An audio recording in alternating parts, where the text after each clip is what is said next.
Guys, deluded YouTube's Lucas Torreira. I'm back again. Now, obviously, we just played Cardiff. Well, we didn't just play them. We played them a whole 24 hours ago. It's now Monday morning, and I thought I've still got some talking points. I want to watch the game again and again and again because it's the international break at this point. But I've got some talking points, and probably man. I'm pretty sure you thought of the same thing too. I'm pretty sure I'm not going to say anything new, but I mean it's international break. Let's just talk for the sake of talking. Let me get the tactics board. First and foremost, ignore this, people. Ignore the top. Let me try and make this make sense of you. The biggest talking point has to be the playing out from the back. Me personally, I like it. I'm seeing signs of improvement. I mean, you like to, regardless of if we make mistakes, which we have been, you want to see people constantly trying and doing these things. Ultimately, you want to see the manager able to implement how he wants to play. And yeah, we lost against Chelsea, but you saw around 18, 19 passes until when we was it Iwobi or someone scored. What was it? 9 passes until Lacazette scored. Scored yesterday. Obviously, 9 isn't that much, but if you look at the way we played between at a point, I think Torreira was involved, Ramsey, Bellerin, what's his name, Lacazette, obviously. So yeah, man, Ozil as well. So it was a good bit of play. But one thing for me, and it's tough to say because if you don't listen to the manager's tactics, ultimately you're out. But for me, I think football has changed. There's not really street smart players. They're not really active thinkers, and you don't really have to. And because they're babies now. They don't really have to because I think a lot of that is due to player power. But I don't want to go off topic. I don't think they're active thinkers in the sense that managers used to manage the team, of course, but within that, the team would manage themselves. Do I think players are critiquing each other, telling each other what to do and what they're doing wrong? Of course they are, but it's not widely seen. So in regards to playing out from the back, if you don't listen to the manager, you are out of the side. So I do have a lot of sympathy.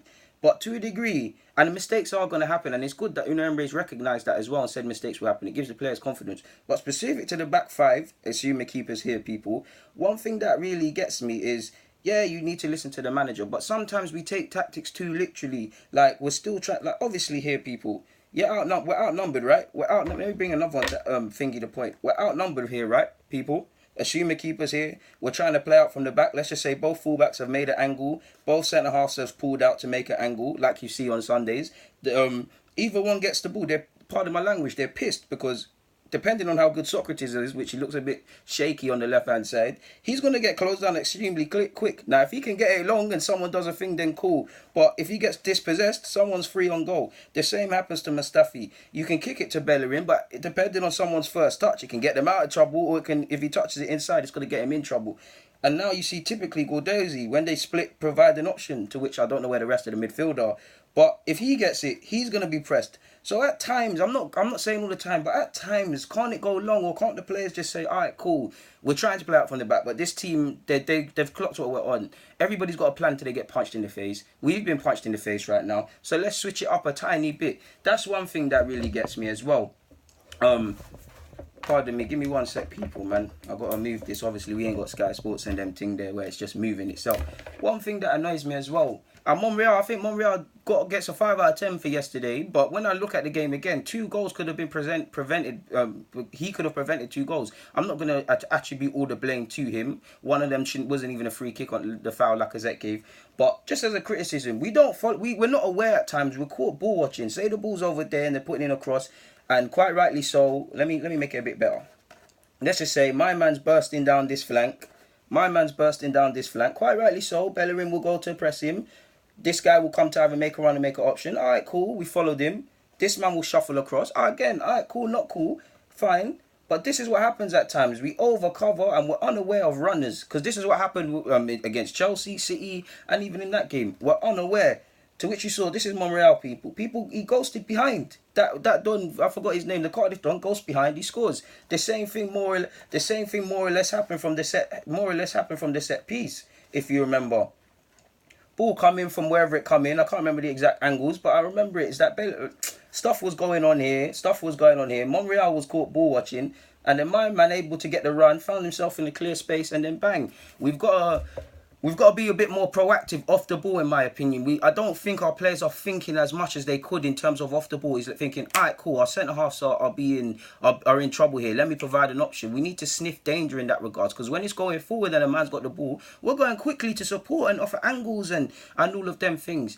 I do think near and far post defending can improve just on a general basis as well. What else have I got? Like I said, they're taking his tactics a bit too literally at times. Of course, it's harsh because you have to listen to the manager or you're going out of the side. But when you even look at the Chelsea game, we did. It's hard to say we did well defensively because ultimately we didn't. But at a period, we were all right defensively against them. You could see we were trying to be solid at the back. The problem in that game was going forward. So again, we're taking the criticism, I mean the tasks that were being given on a too literal basis. We're still learning, and every week this excuse will be said and it will hold less weight. But we're still learning. We're still trying to play. So these things are expected. But do you get it? It was just interesting to say how Lacazette watched footage of their keeper, Cardiff's keeper, and said that he has problem. The analyst said he had issues saving shots with power, so he hit the effort with power that he scored. But I mean that's nothing new. I mean everyone's done that all the time now. I remember Liverpool a couple games last season back. They scored from a throw and they got thingy reports from analysts that whatever team they played is poor from defending throw-ins, so they use that to an advantage. So these things aren't new. It's nice to see that Uno is still back in check. I mean, I've got a lot of sympathy for Cech. He clearly is not a ball-playing keeper. He's trying. I don't excuse some of the mistakes because of the experience he has, but it's hard, innit? Like, it's 50% blame. Some of these things are his fault, some are not, innit?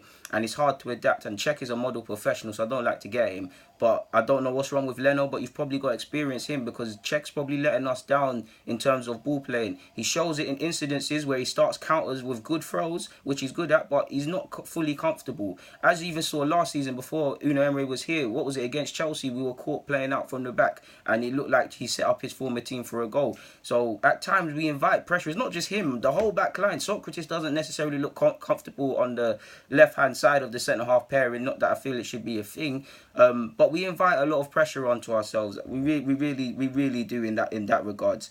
Probably for me as well, Uno needs to stop probably shoehorning his creative players in the sense that I get why he would start Xhaka, Ramsey, Ozil, regardless of what we think of the three players, what they bring. Xhaka with the deep lying, Ozil with the cute passes. You get why all three would play. Ramsey, the ball, movement off the ball, all action display. You get why they would be in the team. But for me, I do think one of them, whether it's Ozil from the flanks, could be removed out of the side, or Ramsey, or even Xhaka based on form, removed out to the side to give us a bit of stability in midfield defensively with Torreira, if Torreira isn't going to play. Because I do think we're trying to get too many creators into the side and it lets us down. Whether Ozil stops tracking back, whether Mkhitaryan stops tracking back, or Xhaka stops following runners at times. These are things that we need to improve the players on defensively. But you get where I'm going, people. Dealing with opposition's movement as well. If you look at the Cardiff game, we could have scored a few, but equally they could have had 4 or 5. We're losing our runners. We need to be able to deal with movement, and a lot of that relies on shape and how we are defensively. There's a big saying that someone once said. It says, "Winners anticipate, losers react." By that logic, we should. This is what I'm basically saying to you people. If you're a winger, I mean a fullback, and your winger's fast, drop off a couple of yards because you're anticipating that he's faster than you, rather than react and getting caught in a foot race because you're level with him and thinking, "Oh, he's quick. Let me jog back." Do you see what I'm saying, people? So yeah, one criticism as well, not really a criticism, but Unai Emery was meant to come with a side that features more central sort of play, a bit more stability centrally, a bit more emphasis on central play. I haven't really seen any of that, if I'm honest. Again, it's still early, but I haven't really seen any of that. So I feel I have to mention that, to be honest with you. So yeah, they're just a couple of points I've had, to be honest with you people. I've got nothing more to say on that front, and I've been talking about Arsenal v Cardiff too long now. So yeah, man, you've seen about 3-4 vids, so let me get out of your hair on that regards. Guys, deluded, get in the comments, subscribe and do the rest. I'm out. Thank you very much for watching and rocking with me.